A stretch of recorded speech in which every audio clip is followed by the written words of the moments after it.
It's Red Eye Radio. Gary McNamara and Eric Harley talk about everything from politics to social issues and news of the day.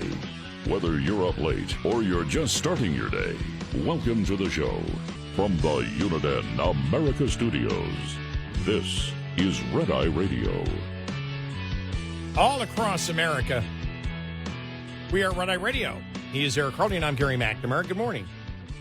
Thank you for being here this morning, as always. Thank you. Yeah, so the story on the drug overdose deaths. I mean, this is really incredible. I'll have to go back and do some research. I don't ever remember anything like this ever happening before. Right. Where in a year period, drug overdose deaths went down as much as they did. Drug overdose deaths in the United States have plummeted amid Trump's crackdown on the southern border. This is from Breitbart. U.S. drug overdose deaths fell by 20.6% over the course of 1 year, according to the latest data from the CDC. Yeah. Louisiana, Florida, Virginia, New York, Vermont, Wyoming, District of Columbia saw more than a 30% decrease in drug overdose deaths. The data examined U.S. deaths from August of 2024 to August of 2025. As the Biden administration increased border enforcement near the end of his term amid heavy criticism before Trump took office last year, after which the decline in drug overdose deaths accelerated. The fall began at the end of the Biden administration, but the question is, was it in anticipation of a tough on crime president coming in? No, it was the election, really, is what it was. Yeah, right. More than anything, it was the election. Yeah. Said Joe Giacolone, a retired NYPD sergeant and criminal justice professor at Penn State Lehigh Valley, told Fox News, securing the borders has a lot to do with the drop, less chance for drug dealers and their mules to bring drugs into the country. The CDC noted that the data is provisional due to some causes of death still being investigated, while other factors may include increased availability of opioid overdose antidotes such as Narcan. The retired NYPD sergeant said he believes that nothing has made a bigger impact than shutting down the floodgates at the border. Yeah. The jury is still out on the effect of blowing up drug boats, but I can imagine it is working as a deterrent as well. Deterrence matters in criminal justice policy. While the CDC did not offer a reason for the recent plummet in U.S. drug overdose deaths, many have taken the news as a sign that President Trump's tough-on-crime policies are working. Wow. Let me just see here. So that's really interesting. Did you have now?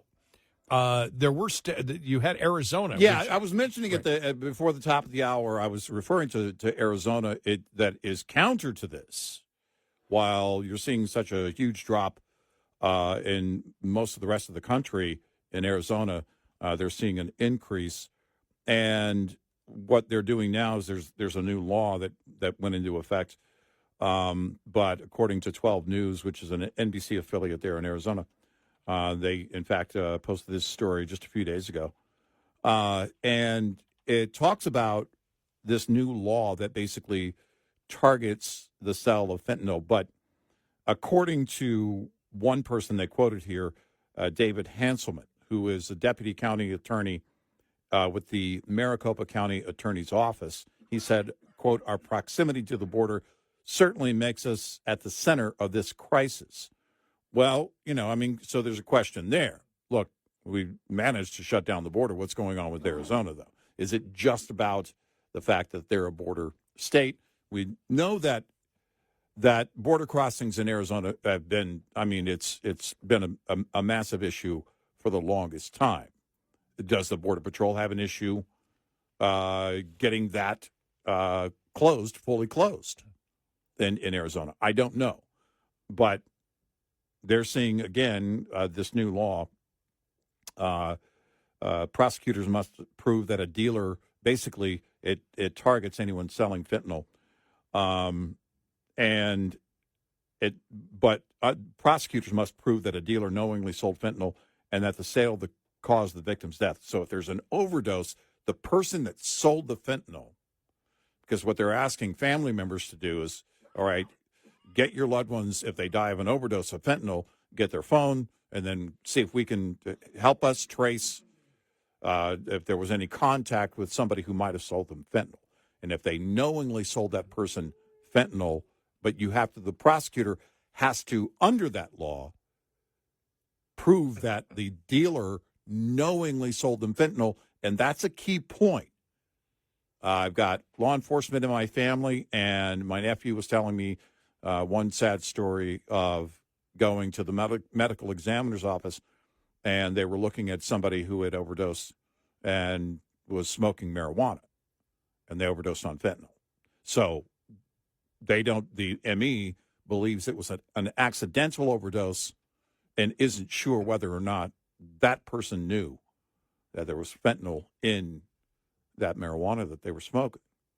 So is there also something going on in the towns of Arizona, or one specific town or region of Arizona that is, again, counter to what's going on somewhere else? There are unique drug problems in different areas of the country and in different towns. North Texas, for the longest time back in the day, had a methamphetamine problem. I don't know where it is today. I'm still shocked that people talk about cocaine, being imported and all of this. And it's like, because, when we were growing up in the 70s, that was the 70s disco drug, still hung around in the 80s. But people still do these hard drugs. And now you've got to worry about what's in the drug. And then added on to that, with the legalization of pot, a lot of people don't go to the dispensary. They'll go get it somewhere else, and they don't know what's in it. You have no idea what's in it. So it could be, accidental and let me ask this question with the introduction since 2018 of Delta 8, Delta 9, whatever Delta Dawn there's the basic stuff that was legalized and still, I believe, currently legal even in the state of Texas, where pot is illegal. Did the fact that for example, just in the last couple of years, 9,000 legal pot stores open in in Texas alone.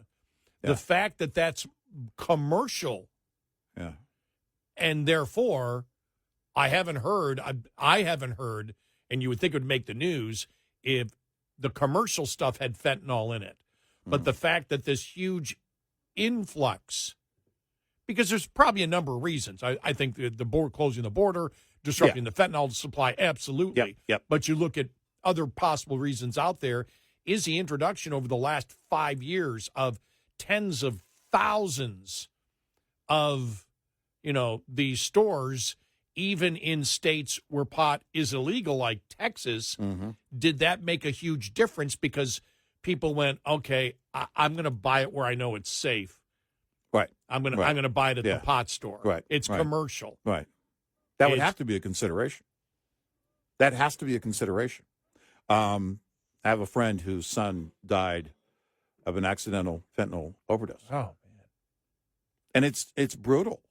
And he's clearly an advocate for, the discussion, really, about, as families, what do you do? Then as communities and, and then as a nation, what do we do?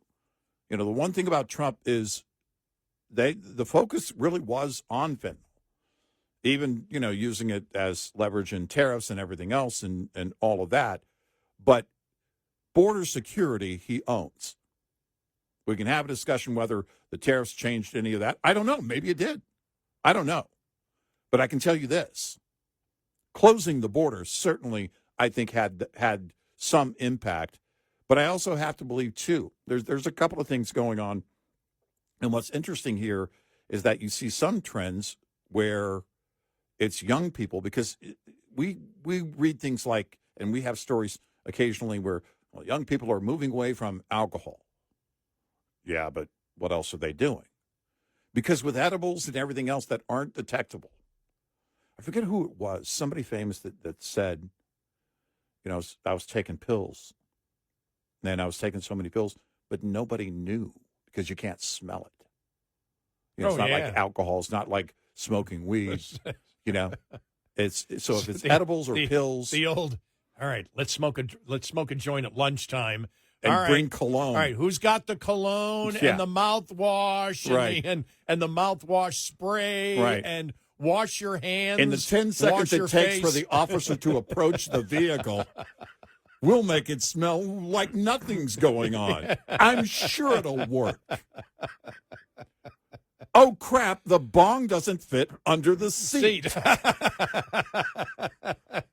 Mark, why did you choose a 76 Nova? Anyway. Look, the cops are going to look and say, that bowl is only for one thing. Right. But you think about the mentality in the late 60s, early 70s. Yeah. Way back then, over a half century ago when I was young. But I mean, if you had a bunch of kids there, for example, smoking a joint, they'd share it and people wouldn't think anything of it. Right. Yeah. If that happens today, my first thing would not be, no, I don't want to get high. It'd be like, I don't want to die. I don't know where that weed came from that you're smoking. Well, what's interesting is before the whole Nancy Reagan, just say no, war on drugs thing, there was a little bit of a campaign, and maybe I was close to it because my dad, in the military, I know that on bases they were cracking down on airmen, and my dad was Air Force, on young airmen who, smoked weed on base. And I remember there being this, going into the front gate. My dad was chief of police on Laughlin Air Force Base. And going into the front gate, there was this big sign next to the Laughlin Air Force Base sign. There was another one that had a weed leaf, a marijuana leaf, with a red circle around it and a line through it, not on my base. And it was like, and I was surprised even at that age because I probably was 10 or 11. And I was thinking, how are they getting away with doing that on a secure airbase? But they were, and there was this big crackdown. And part of the crackdown I remember being, you don't know where that comes from. You don't know what's in it. It might be laced with something. Remember paraquat? Remember that whole thing there? Remember that? Yeah. No, in the 80s, I heard they were using embalming fluid. And I was like, what? Yeah, soaked in embalming fluid.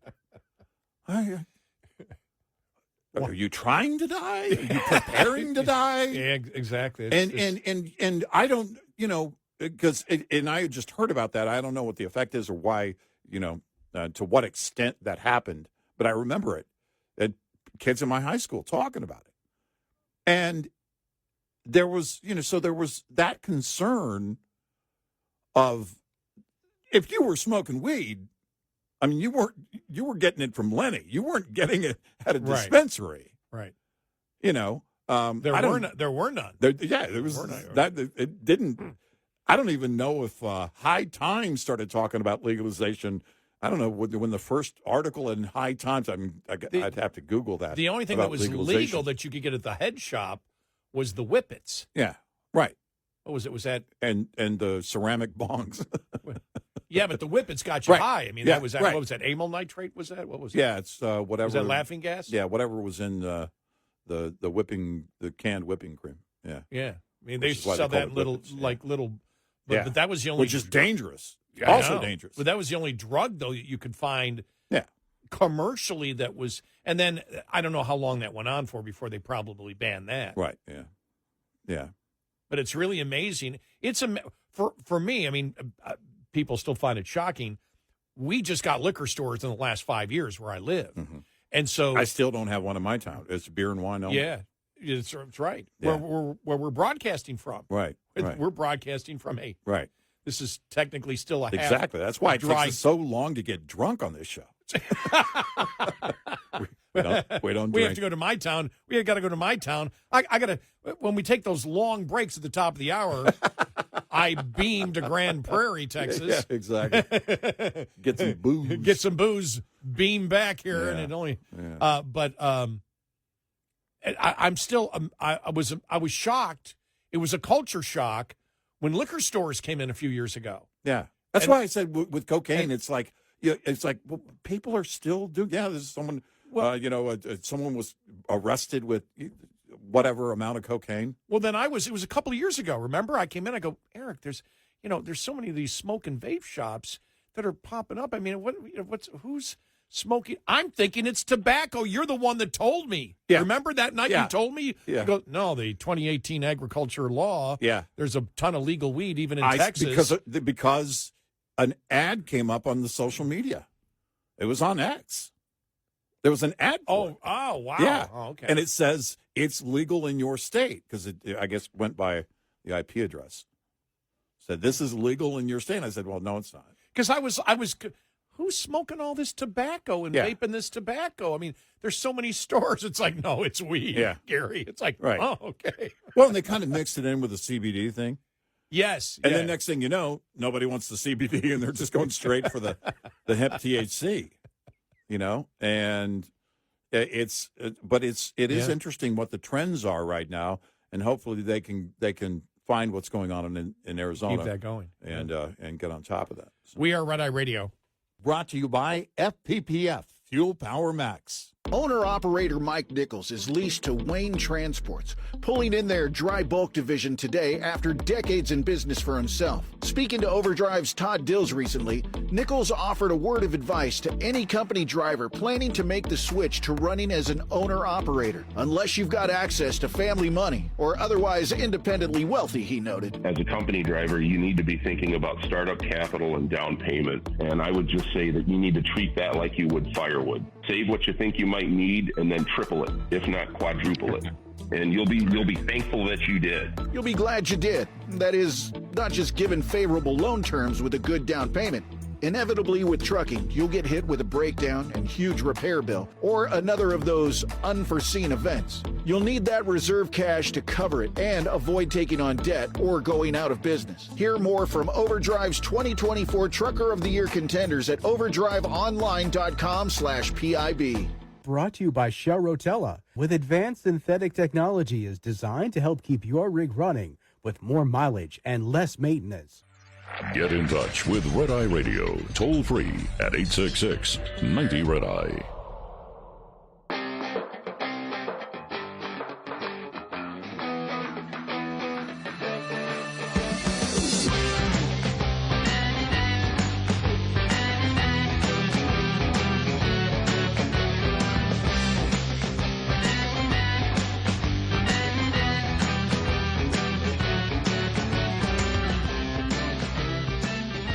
We are Red Eye Radio.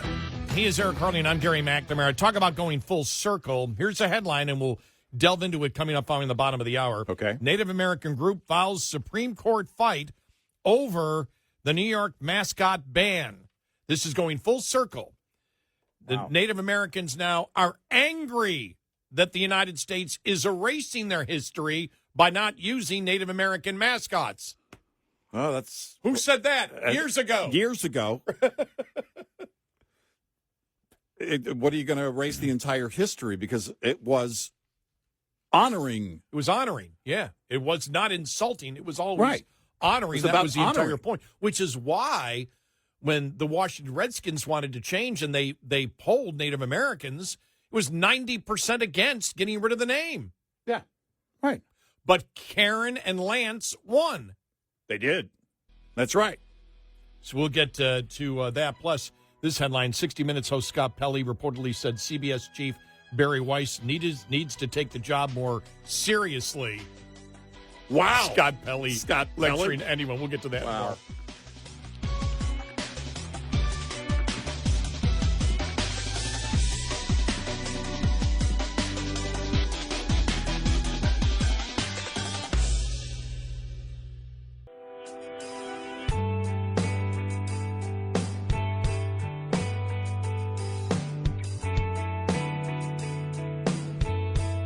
You're listening to Red Eye Radio from the Uniden America Studios. We are Red Eye Radio. He is Eric Harley, and I'm Gary McNamara. Download our Red Eye Radio app today. Why? Because we told you so. And you can listen when you want. That's right. Get to it. All right. So, yesterday we had talked about, whether the tariff decision was going to come out, and we said, if it doesn't, we understand why. There's the train of thought that I saw last Friday on X. Well, it's because they can't come to an agreement or whatever. And I went, nah, it's a complicated issue. This isn't a one issue thing, because there's a number of tariffs the president has put on for a number of reasons, and they've got to go through each and every one of them. Mm-hmm. And we said, so it's a complicated thing, so it might not come this week. Andrew McCarthy, National Review. The justice's obligation is to get the law right. The tariff case is extremely complicated, as anyone who listened to the oral arguments can attest. There are many components of it, competing doctrines of constitutional law and challenging questions about the proper construction of statutory text. To get a comprehensive ruling from 9 justices, all of whom must have an opportunity to weigh in on what may be multiple sub-rulings, because we've talked about the possibility of sub-rulings. Right. There undoubtedly, including some dissents, to which majority justices get an opportunity to respond before the formal decision is finally issued, is going to take a lot of time. Maybe the court can get it done by this week, but I believe it's more likely that the tariff case will not be decided until late in the term, which will conclude in late June or very early July. Wow. I wondered about that yesterday. I was on SCOTUSblog.com, Amy Howe and all the others there at SCOTUS Blog do a great job. Do a really great job. But they were live posting on SCOTUS Blog they started about a half hour before opinions were scheduled to start, so everybody was waiting to see. And then somebody in one of the comments, someone said, they have written these opinions, they're done writing these opinions like a week ago. Why don't they just announce which opinions are, when they put it on the calendar, announce which opinions they are days ahead? And Amy Howe was like, I couldn't agree more. They should be able to tell you which opinions are coming down. But it's kind of a thing. And I don't know that they're done with the opinions on, because I was thinking yesterday, I thought, I'm sitting there waiting like everybody else to see if they were going to issue the opinions on tariffs. I thought, I don't know, because basically where I am is, a layman. I'm not Andrew McCarthy, I'm not Jonathan Turley, but I understand it enough. You and I have talked about it enough, certainly. And half of me says, I don't know how they can't issue some kind of ruling on authority in terms of the executive branch, but I don't at the same time know how you do that. And again, as he points out, as Andrew McCarthy points out, it could be, a number of sub-rulings here that's not a big, broad ruling, even if it deals with authority. And again, there are places that the Supreme Court doesn't want to go. They don't want to go into deciding what constitutes an emergency for the executive branch. Well, at least the constructionists don't wish to do that. Well, no, and I was going to make, in fact, the point, thank you for reminding me of my point, of the liberal justices. I can see them coming out and saying, well, no, he doesn't have the authority because his name is Donald Trump. And you kind of heard that in the arguments. Mm-hmm. And I thought, all right. Yeah, but that's that's not it's not the same. It's not in breaking it down as it pertains to the Constitution. What is the authority, and where's that line for the Supreme Court? Right, and it doesn't matter. The authority in the Constitution doesn't care whether, should not care. Right. The interpretation of the Constitution should not care whether it's Donald Trump, or Joe Tim Biden, Walz. Kamala Harris, Tim Walz. Maybe it should care. Look, if they can be delusional, Yeah. Maybe I'm wrong. But the last line here from Andrew McCarthy is the best. All right. Ready for this? Yeah. Okay. Knowing how President Trump is sure to react or overreact if the decision does not go his way, Well. if I were a Supreme Court justice, I'd prefer to issue the tariff case on the terms last day and then get out of Washington for a few months. Yeah. Here's what I wondered, too. Because can you see if they rule against him Right. and Trump's out there going, we need to pack the Supreme Court. Right, exactly. You need to build a wall around D.C. so they can't go on vacation. We need to pack the Supreme Court. Yeah. But it's, Oh, my gosh. I wondered yesterday, too, while I was waiting, and they were live blogging at SCOTUS Blog. I wondered, is there one holdout, right? Is everybody done writing their opinion but one?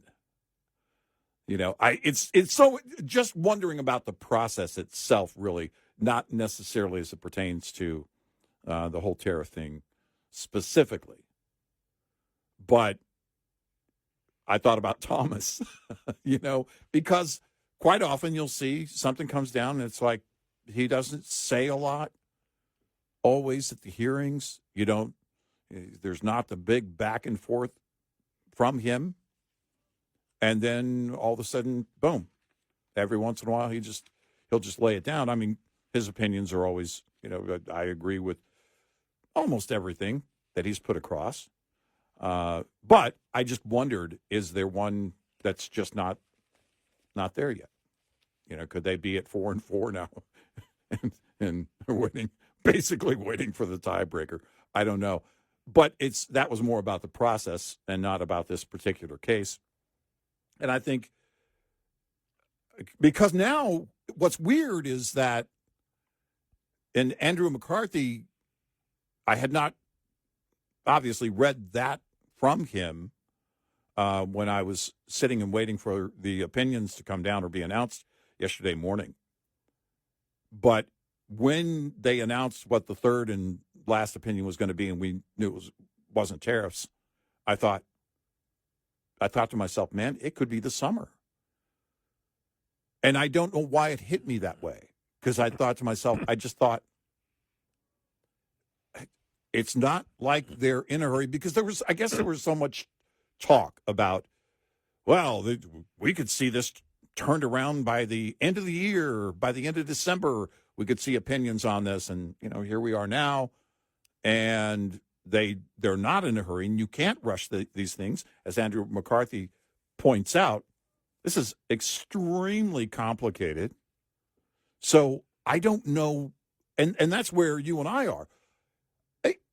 We heard the oral arguments. I don't think the Constitution is complicated on it. No. Right. I just don't know where. I believe I couldn't get a read on the court. Actually, I wasn't hitting you. I was hitting McCarthy on it. I don't believe that in the Constitution it's complicated. I believe that with the laws that have been created by Congress that aren't precisely clear is where you run into the problem and the minutia of what you have to crawl through in order to get to the eventual, what does the Constitution actually say? What does this law mean? What was the intent of the law? Why would this law, did not mean this, a law meant that? Yeah, and then right. Everybody has their argument. You have to listen to all the arguments. There's a process that they go through. If it was simply is a tariff a tax? Right. Well, I think they all agree that it is. Yeah. No, that's but can the president put this tax on? Because even the president's lawyers, the administration's lawyers, did not argue that it wasn't a tax. Right. They were saying in this case the president can tax. Right. So if you look at that argument itself is a simple argument. Well, either the president can tax or he has can't the tax, authority, yes or no. or as the authority. Right. And can Congress? But if you but the other question is, can Congress advocate their responsibility and say the president can tax? Well, they can't do that. Right. The Congress can't say, look, we want all income tax to be decided by the executive branch. Constitution says they can't. If there was a constitutional amendment that passed that said the executive branch can tax, then you could do it. Or if Congress voted on tariffs and said this is going to be our new tariff policy or whatever, then you could. I was having this with a friend of mine who's like, well, wait a minute, he can sign that. You know, that's If of course, because he was saying, my friend was like, well, you know, why is this getting to the Supreme Court now with tariffs all these years? Well, Congress has the authority. If Congress wants to come up with a law, then Congress can come up with that law. I don't look at it and say, well, the president doesn't have any decision-making there. But if we're talking about creating taxes, that's Congress's job. And he can sign it into law, and he can rally, and he can muster up the votes within his party, and he can get that going. And, you know, if then that's purely constitutional.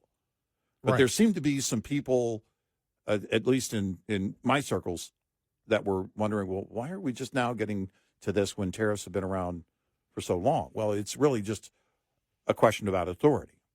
And this is why, and more and more, I mean, and Andrew McCarthy, again, we have a great deal of respect for him with his experience, but I think, you know, he could be onto something.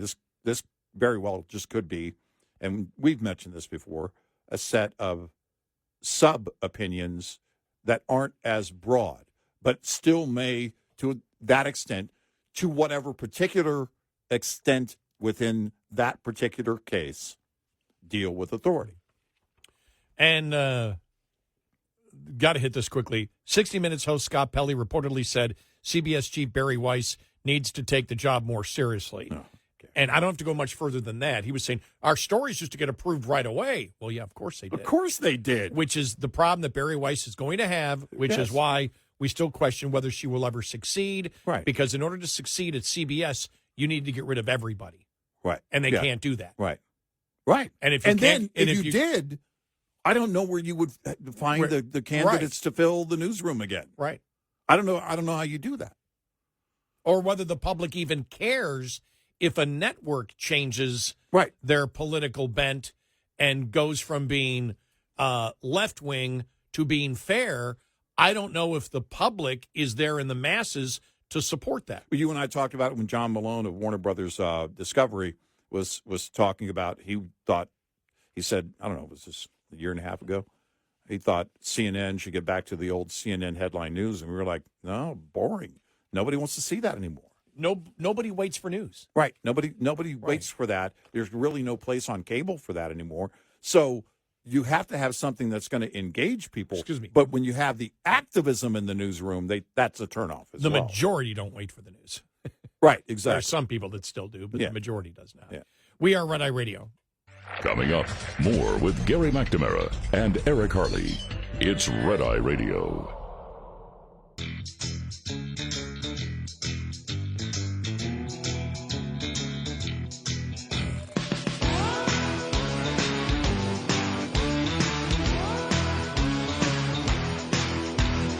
We are Red Eye Radio. He's Eric Harley, and I'm Gary McNamara. Talk about going full circle, Eric. A Native American-backed advocacy group fighting for representation in schools announced last week it's preparing to take its case to the Supreme Court.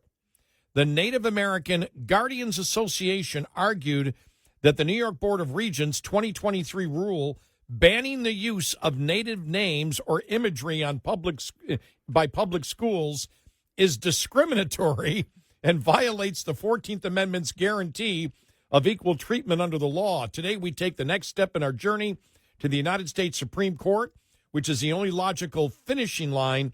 The Native American ban laws are both offensive and plainly unconstitutional. Their very existence is an embarrassment to all Americans as well as the Native community. They've stated that their broader goal is to eliminate such bans nationwide, including restoring names like the Fighting Sioux in North Dakota. What they're saying is they're trying to erase Native American imagery from the United States. Exactly what we said years ago on the show. Years ago. Absolutely. This was really the defense. You're trying to erase history altogether because it was about honoring Native tribes. Right. Just amazing. The left wouldn't have it. Now it's going in the opposite direction. Wow. Just amazing.